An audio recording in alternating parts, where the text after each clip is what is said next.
So for this tutorial, you're going to need a model that you want covered with sand. You're going to need the sand, and you're going to need white glue. Now my white glue is in a Sobe container just because it's an industrial, so I have a big container of it. To begin with, take your model, grab an old paintbrush, and pour some white glue onto a pallet. Do not water your glue down at this stage as you want it to grip the sand as much as possible. Take your brush that is loaded with glue and paint the areas you want the sand.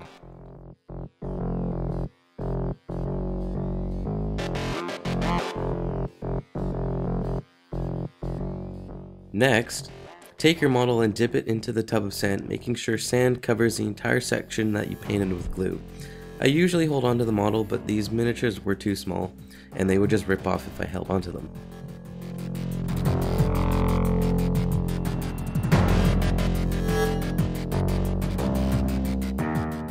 A good tip is to take your model and move it in a circular direction.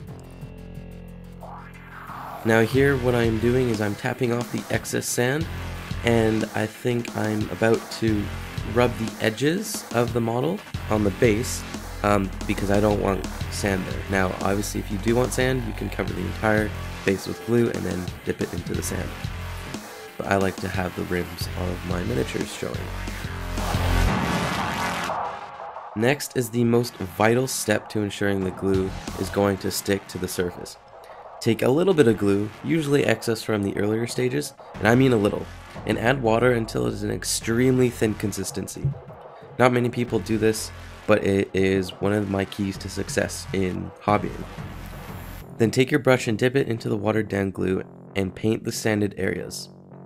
This will help adhere the sand to the area and make sure it won't chip or rub off.